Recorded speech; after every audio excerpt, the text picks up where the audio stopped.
keeping a healthy heart is essential in this stressful pandemic COVID-19. How to keep healthy heart and healthy mind? Let's hear it from our speaker number one, Dr. Krishnasamy Soundararajan, a cardiovascular surgeon from New York, USA. We are honored to have you, sir, in our webinar as a first speaker on the last day. Thank you very much. Over to you, Soundararajan, sir.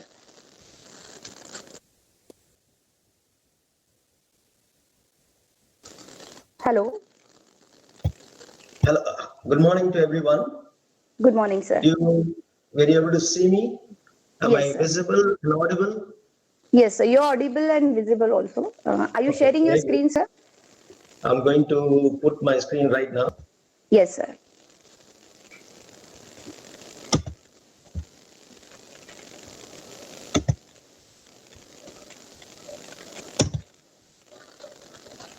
Is that, you have the screen? Not now, sir. Have you shared your screen, sir? Yeah, it looked like there was a lag. Yes. So now it is visible. Excellent. Excellent. Over to you, sir. Thanks once again to Professor Malati, Dr. Vijay Vadai, and Professor Tripti for inviting me to this rather outstanding effort. I am absolutely delighted to join this forum.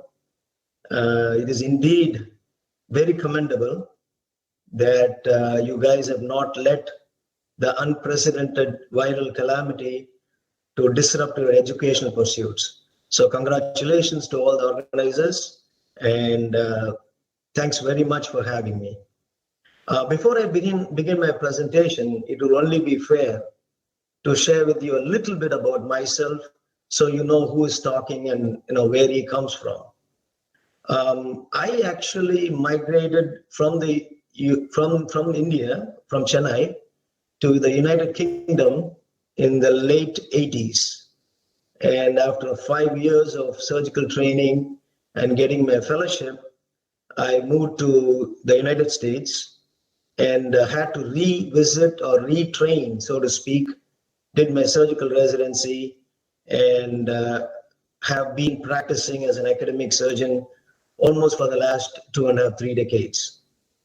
What I want to emphasize is I moved for professional reasons, but I'm extremely proud of our ancestry and culture. I tend to blend the Eastern and Western philosophy in all walks of my life. And it would be fair to say I tried very hard to abide by the principles of Karma Yoga. Most of the audience here probably are more familiar with Karma Yoga than me. But just to summarize it, I do my best with what is called as Arpana Buddhi, and I accept whatever comes, whatever outcome happens with Prasada Buddhi. I hope that makes sense. So there are a lot of my colleagues who call me as a philosopher surgeon. So that's kind of about myself. And my presentation today is actually going to blend the East and the West to kind of highlight at the end of the day, what is important is values and how we do things, not exactly what we make for a living. What is a vascular surgeon? I just put a recent case I had done. And for those of you who can see the arrow, this is a tumor, a mass called ganglioma, which grew up in the carotid artery in a very young person. She presented with hypertension, high blood pressure, and a mass in the neck. And we were able to mobilize that and essentially resect that mass and build the carotid artery. So this on the left of the screen is the head, and the right is the body, and this is the circulation going to the brain. So this is in essence what I do for a living. Generally, over my early decades of life, I used to cut open the belly, cut open the chest, and resect blood vessels and reconstruct them. That is conventional open surgery. But as we moved along with technology, nowadays, instead of cutting open the belly, we go through a small needle hole, and some of my colleagues in the panel will address some of this. I see their interventional cardiologists and so forth. We use balloons, catheters, wires, and stents to treat through a needle hole from the groin or from the arm. This is an example of this kind of plumbing. The screen on your left essentially shows a blocked artery, and the blood is not going to the leg. This happened to be a person who had somehow occluded it as part of COVID, because these people thrombose their arteries quite significantly and cut off the blood supply to the leg. We were able to pass a wire through this and open up the blood vessel and resume flow to the leg. And we also, this is another aspect of what I do for a living. This is a tube which connects the upper part of the left of the screen is the tube from the heart, the right leg and left leg circulation. And the bulge you see here is supposed to not be there. It is supposed to be 2 centimeters, and this person's blood vessel measured 6.5. And through a needle hole, we were able to put a graft, reline the blood vessel, and give blood from the heart to legs. So that is endovascular technique, or a technique instead of cutting open, we can reline those blood vessels remotely through needle hole. So that is really what I do for a living, and gives you an idea. I'm not necessarily a COVID expert, but we do happen to treat a lot of COVID patients. A quick word, till about 2-3 days ago, Malathi had called me and said she would like to give a talk on the effectiveness of online teaching. So I had gone to some browsing, structured my thought, crystallized it as anatomy and physiology of teaching, but seems like that is redundant now. And I'm glad, because 6 days of talking on education, I would have very little to add further. So I'm glad she changed the topic, but that gave me a little exercise, because I prepared my talk just today. Now, what am I going to talk about? Very simple. I'm going to give you some factoids. I'm not going to dwell on it, because there are a lot of my medical colleagues who are going to address a lot about COVID, and some of them may have treated them more intensely than me, although I have seen a large volume of COVID, because I come from the real epicenter. This is New York, and both the facilities I work manage a very large volume of COVID patients. Are there any lessons to be learned? Of course, this is a dark, very unfortunate calamity, unprecedented like ever before. But there is a silver lining to any dark cloud. And I really believe this virus, as much as unfortunate, as much as havoc it has caused, has also allowed us to take some note on life and define certain things which we may have taken for granted. So I'm going to give that in the mnemonic: COVID, community-centric society, optical illusions, the values of the intangibles the virus has made us appreciate, a little introspection, not just of the mind and body, but the soul, where you come from, what is the purpose of your life, and divinity. So I don't want any of you to be shocked. Yes, I'm a doctor. I'm not a spiritual guru by any means, but COVID does make you think of certain things somewhat in a different tangent, so to speak. I'm going to rapidly go through this, since there are a lot of students who are anxious.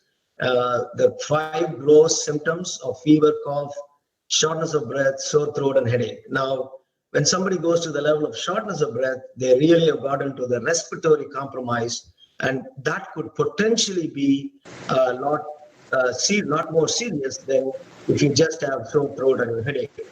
Of course, fever is a very good screening tool, especially if you open up for business and education.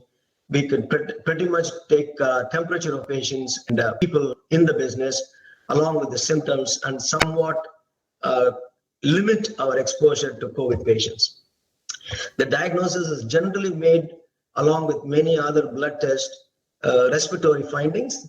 The right bottom screen shows you a white patch within the black. It is essentially a opacification, which is a damage of the lung tissue, and that really causes the respiratory failure.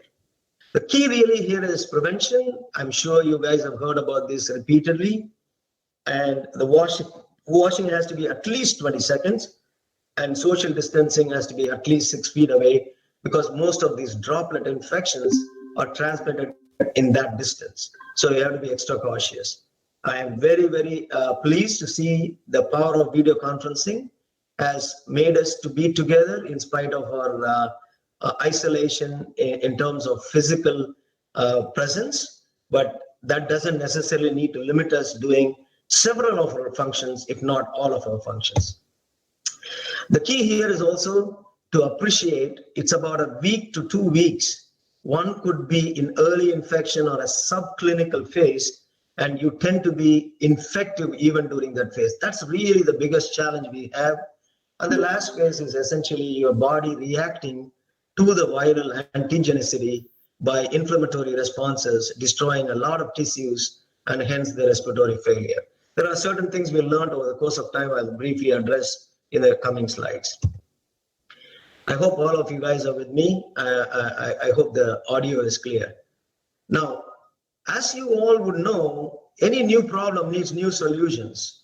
So if you look at this is one of the several buildings at Mount Sinai Health System, and you can see a lot of white windows. Those are nothing but sealed windows creating negative pressure of the existing rooms to avoid contagiousness of this infection. And the gentleman on the right top is the chairman of surgery, who actually has a webinar for 400 plus healthcare people in the Department of Surgery to update them, to reassure them, to reduce the anxiety and so forth. And this is one of our operating rooms. We have about 70 plus operating rooms in my operating system. And this is usually filled with hustle bustle. And we stopped elective surgery completely to prevent the spread of the infection.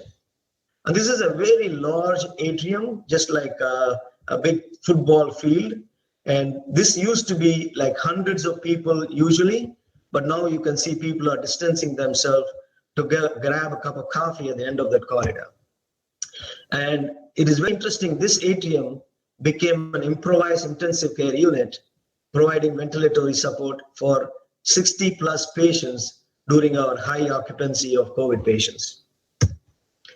Now, this is something I wanted to share. This is the gentleman on the picture here is Governor Cuomo, who actually almost every day gives an update. And you can see starting on March 14th, where there were goes to tens of thousands of patients of hospitalization. And now it is significantly dropping down, but still nowhere close to zero. And these are the COVID hospitalizations per day. It was ranging somewhere around in the 800 to 1,000, and now it is coming down gradually. And this demonstrates the change in the net hospitalization. In other words, there were less admissions, more discharges, which is a very reassuring sign that things are moving in the right direction. We should still not let the guards down, but I'm glad that we are stabilized and going downhill on all the incidents, at least in New York. There is some reports that rest of the US, there is increasing incidences, but not of high volume. This is the number of lives lost. You can just see in the early March, it was hardly in the tens and less than hundreds. And then it went to, at one point, an average day death was more than 800 patients. And now it is still high, but it's in the 200 to 300 range. And most of these patients have been on ventilators for a long period of time. This is my own hospital system, one of the largest hospitals in New York. We are a group of over 11 plus hospitals. I also work half the time in a city hospital, and both of them have shown similar downtrend in hospitalization. So thank God that we are seeing some light at the end of the tunnel, but certainly we are not out of the tunnel. We are still in the woods. Okay, so that is pretty much my medical information. Some of the information was just meant to give you a pattern and trend at the place where most of these diseases are happening. And moving on to very brief but somewhat intensely analyzed version of my own experience translating and blending the Eastern philosophy to where we are today. I think it is very important to appreciate we as mankind, as human being, have migrated to become too self-centered, whether it be at individuals or at a regional, national, at a world level. It's extremely unfortunate. Instead of seeing the communal good, we are starting to be self-centric. Now, if you look at the COVID virus itself, it's very interesting. It is gender, race, and caste blind. It doesn't need to know whether it's Prince Charles or Tom Hanks or a janitor in New York. It just has nobody is immune to this disease. So the virus is addressing as human beings, not based on any other criteria. I only wish we can start living our life that way without having gender differences, race differences, and caste differences amongst us. Now, one thing which I noticed as a vascular surgeon over the first 2 to 3 weeks of this COVID, although it was thought that the pulmonary damage was done by inflammatory markers, we happened to see a lot of people who came in with blood clots. And then it started becoming evident that this whole pathophysiology of the disease could be more related to clotting mechanism and not necessarily inflammatory mechanism.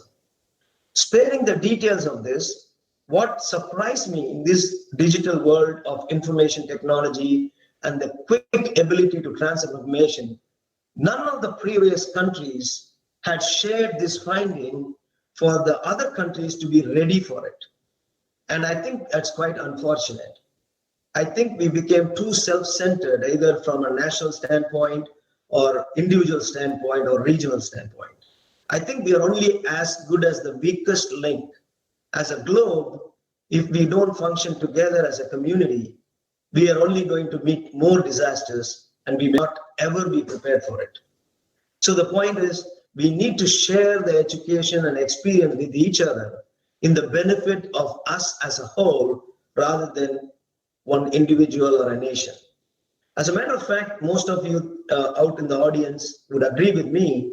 There seems to be a widespread nationalism trend across the globe, whether it is Brexit, whether we are going to base our choices on religion, and so forth. You got to remember, patriotism is very different from nationalism. Just because you love your mother doesn't mean you need to hate somebody else's mother. So patriotism is love for your country. Nationalism is not embracing and tolerating others. And I think, especially in a sector like India, we should be very proud of being communal, thinking the world as a small place of each other's home rather than considering as an individual country. Now, the other thing, you may say, hey, you're a surgeon, why the heck are you talking about all this? I make it very simple. When I operate on somebody, they look different. The color is different, their caste is different, the ethnicity is different, their gender is different. But when I cut open the belly, everybody's artery looks the same. Everybody's blood looks the same. When I come out, the spouse or the family's pain for the relative is very much the same. When I take the tissues and look at the microscope, the cells are the same. Isn't it funny that we have so many things in common, very little things in difference, but we seem to be focusing more on the difference than the commonality. If you go at the cellular level, we are all the same. So what I would like to say, COVID has reinforced the need for us to be a communal organization, communal world, rather than a regional or a nationalistic world. I hope that makes sense. As a matter of fact, if most of the institutions across the nation in India, the prayer says, Om Sarva Bhavatu Sukhina. That essentially means we pray for happiness of everybody, not me, not my family, not my caste, not my state, not my community. We want to pray for the happiness of everybody. So that is the C, I thought, is a message from COVID. Now, the next one which I want to emphasize for the next 3 slides will be optical illusion. What do I mean by that? The entire virus load, which destroyed tens of thousands of patients' lives and hundreds of thousands of patients and millions of people being infected, the entire virus put together, less than a gram. Can you believe that? Now, this virus is so invisible. Now, we seem to think we know everything. For example, country A has very little infection. Country B has a lot of infection, which makes you think country A is less infected. But do we ever question about the testing in that country? How many people have been tested? If you don't test anybody, if you don't have statistics on death, you will presume that there is no infection. So the illusion is that there is a data that gives us an idea, but unless you understand that, you are unlikely to have a good concrete information. So this ignorance could add up to the fear, whether it is medicine, politics, science, any form of any walk of life, and that is essentially going to harm us because it will propagate hatred, dislike, and all such ill and evil-spirited activities in the world. Now, I just wanted to say, how do I connect this to the houses I put on the screen? I want you all to listen to this carefully. If you look at those houses look different. However, if you appreciate all those houses, enclosed space, and if you focus on the space and not the house, life becomes very simple. You treat everybody equally. So the COVID virus is educating us to look at the Atma, which is the space inside, Deha, which is the house. So I would highly recommend for all of us to reflect on not focusing on the houses, but focus on the space inside, which is the same for all of us. It just happens to be enclosed by a house and we call it with different names, but at the end of the day, they are all the same. That is really the spirit of Bhagavad Gita, where it says that we all have different dehas, but as Atma, we are all one. There is oneness in us. I hope that makes sense. Now, going on to the V part of the COVID, one of the things I noticed, including some of my own colleagues and friends, when the parents or the spouses were in the hospital, ventilated, and they were dying and they were dead, they were not able to see the beloved. The departed had no chance to see the family.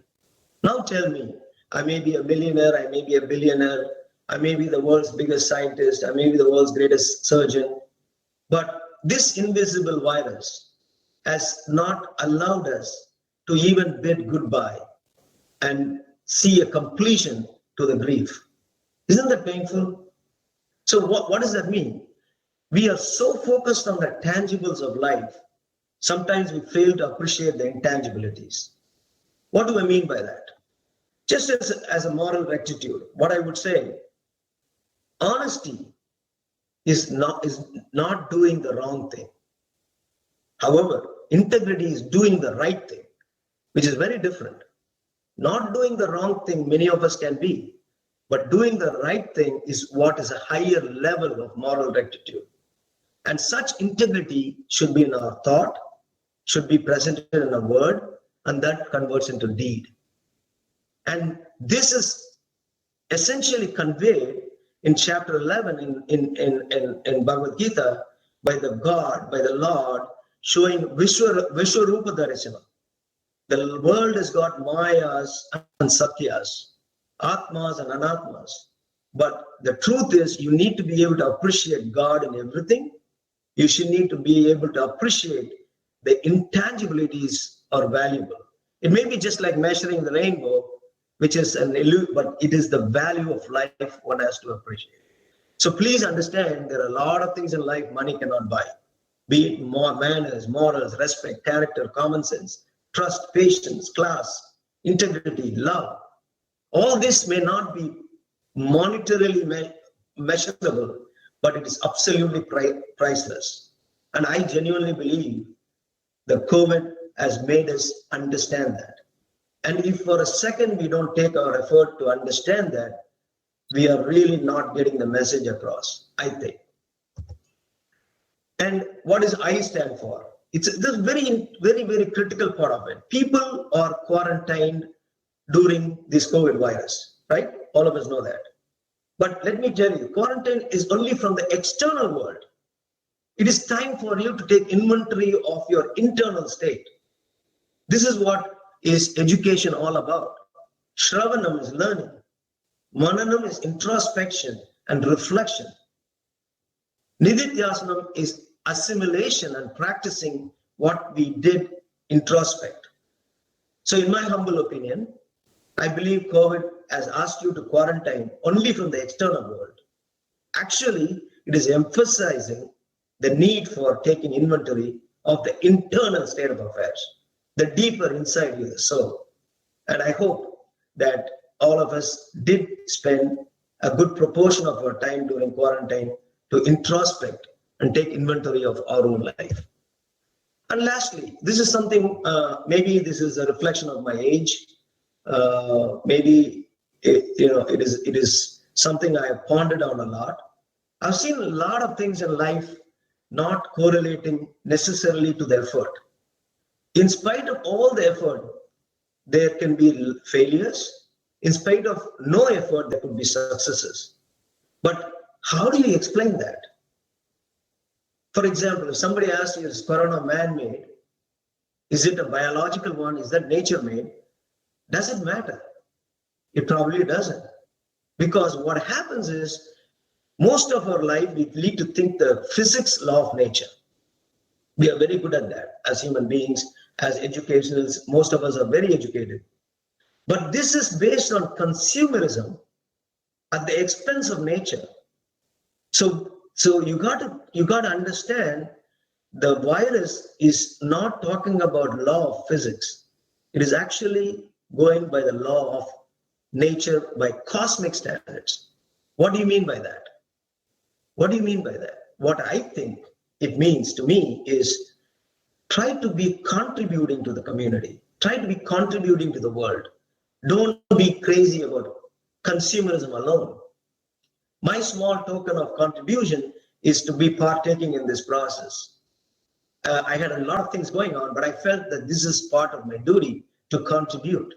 Now, why do I say that? I'd say that because most of us look at our life the way we are. But if you look into the Vedic traditions, they talk about vasanas and prabdas. Prabdas are the way you're born as a result of multiple vasanas you gained, which may or may not be able to be seen by us in this life. That's probably why even we are born to the person we are born to. So things we are beyond our control.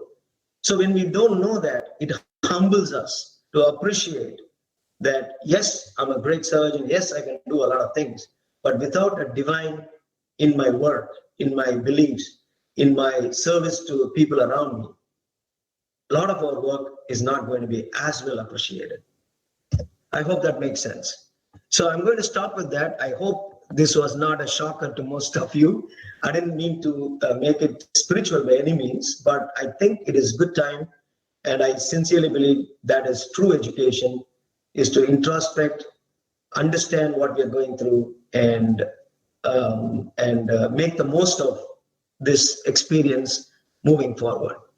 I thank once again the organizers. I'll be very glad to take any more questions, and I would love to hear our comments as well. Thank you very much. Thank you, sir. It was indeed pleasure to hear your thoughts. It's really excellent. Thank you for guiding us that migration of self-centric mind to the social community with the emulation of brain and introspection of soul. Doing right things is required. So we will follow definitely the law of nature and contributing to the committee. Thank you. Thank you so much, sir. We'll move forward towards the questions. Shall we take the questions, sir? Sure, anytime. Yes, sir. So we have the question. I'll read the question, sir. Sure. The first question is from Smita Pataskar, ma'am. As the virus mutates itself, can't the human body? Why we cannot fight against the virus? Does our human body doesn't mutates? It's a very good question, but I will make it very simple. When our body comes across a foreign object, the foreign object has two things. One is called antigenicity, another is called toxicity. And the antigenicity is fought by our body by two groups of antibodies. One is called IgM, doesn't matter, but short-term antibodies and long-term antibodies. And if the antigenicity has the ability to keep switching, your body gets fooled and it is not able to prevent that enemy. In other words, you tell somebody a person wearing red shirt will come into the house, but the person will wear a green shirt and you let the person into the house. So that antigenicity changes in certain virus and certain bacterial situations. The second part is inflammatory, which is not necessarily antibodies, but it is a preventive mechanism to make sure the body does not get destroyed by any foreign tissues.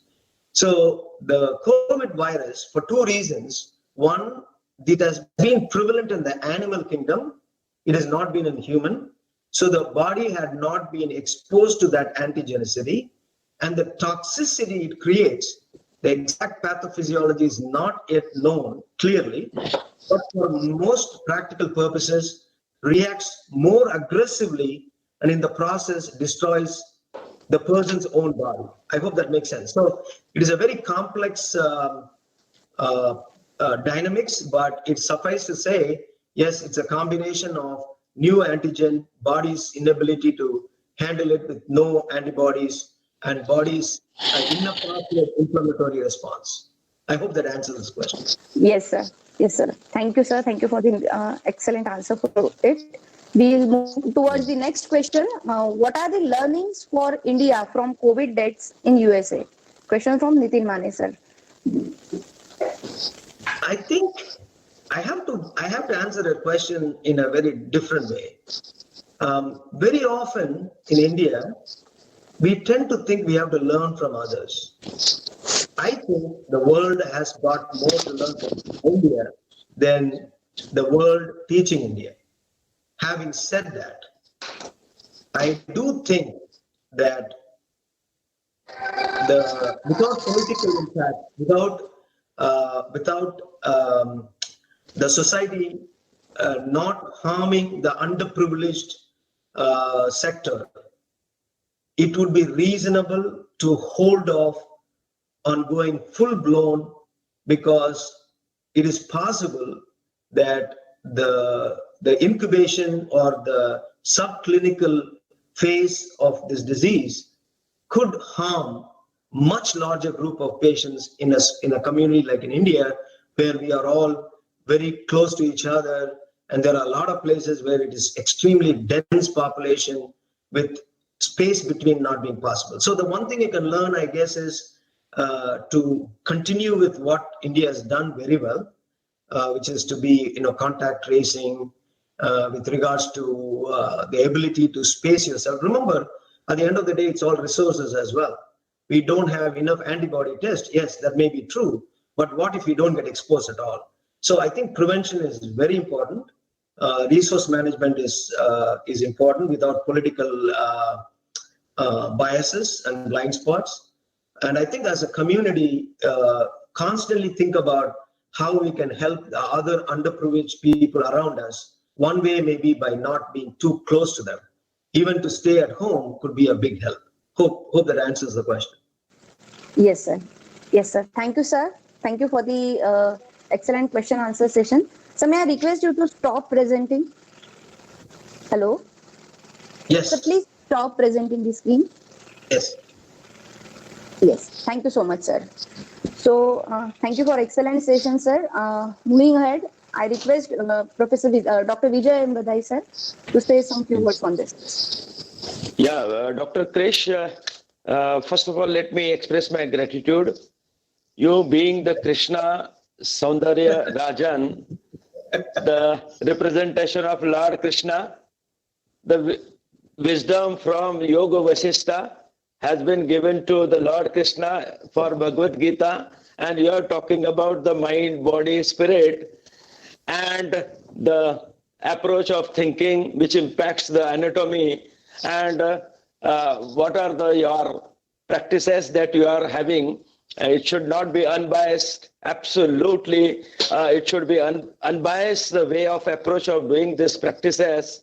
It means that we should work ethically with the highest integrity for the sake of humanity. And you have also made to think introvert, to introspect properly before we are doing any kind of the services to the humanity. I hope that this is the essence of your topic, sir. And extremely thankful and grateful for being with us, for giving these insightful words, which will change the way of thinking of all the, not only for this, all the community from doctors, but all the technologists and educationists in India. And really extremely thankful for being with us. So thank you very much, sir. It's a pleasure.